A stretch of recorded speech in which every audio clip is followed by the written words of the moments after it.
This next article from the New York Post, black looter mobs in Portland set fire to the police station. Black looter mob militants set fire to the police station in Portland Sunday night during yet another night of violence in the Oregon City. The march on Portland Police Bureau's North Precinct had already been declared an unlawful assembly, as police say they were pelted with rocks and bottles and had powerful green lasers pointed at them. That shit really irritates me, man. The fact that they're trying to blind these police officers, that is messed up. Dude, these cops didn't do anything to you. Those lasers are for real. Those things can mess you up. Dude, they'll blind you permanently for life in an eighth of a second. And that's blinding you. Just any sort of light in your eye is going to permanently mess up your retina.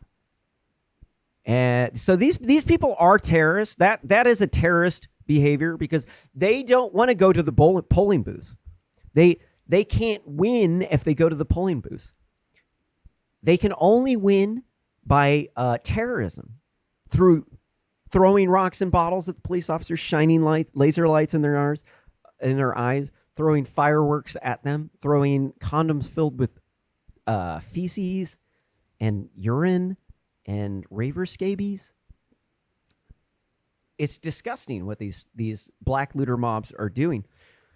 But a mob of at least 300 continued to advance despite repeated warnings by police and lit an awning on the precinct ablaze. The Oregonian said, quote, criminal activity has continued. This event is now a riot, and, quote, the police warned via social media as they repeated loudspeaker announcements. Officers used tear gas to clear the area and managed to quickly put out the blaze, the Oregonian noted.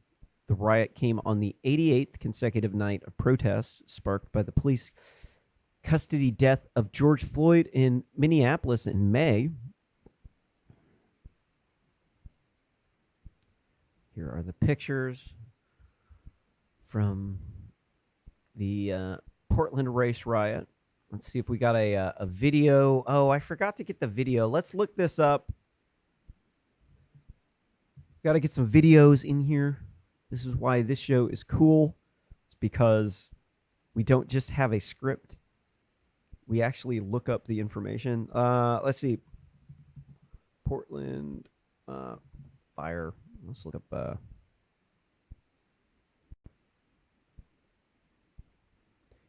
Here's the.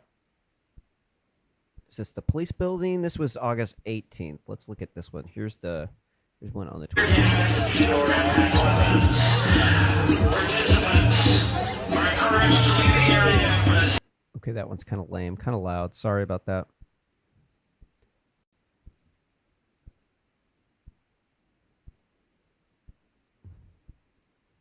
Sorry. I'm going to do a advanced search. And then look from... I wish they had it today on here. Honestly, I think Twitter is a horribly programmed website. It's not as horribly programmed as Instagram, but it's pretty close.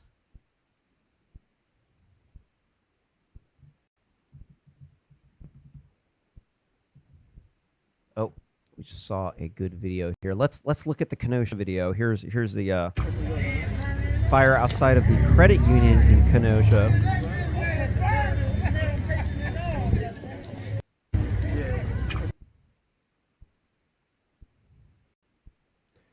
Here's a video of the aftermath of the crowd. And the violent crowd confronted the officers in the North Precinct in the evening of August 23rd. Into the morning, the following morning, officers were targeted with ceramic debris, rocks, heavy metal bolts, and fires and more. When the crowd cleared, they left behind a field of debris. That's no joke. That's a lot of debris. Here they're burning a mattress.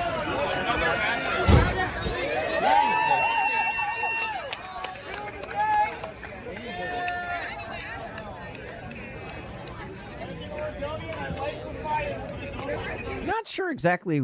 if they think they're going to win with these tactics or what.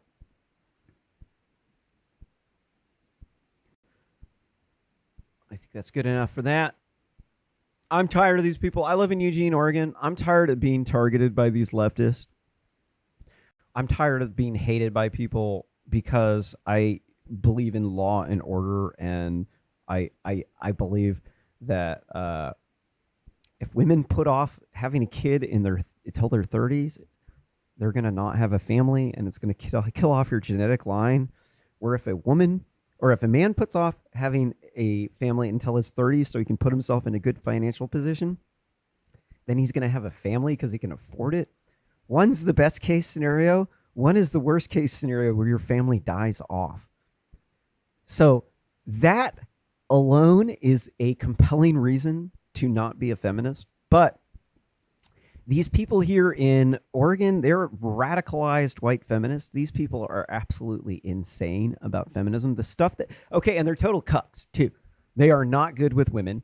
The women actually think they're a bunch of pussies. The reason why people don't hook up too much around here, like you go to a rave party or you go around here, there's a lot of them, and you usually find like a mob of hot chicks in rave costumes, their tits popping out, and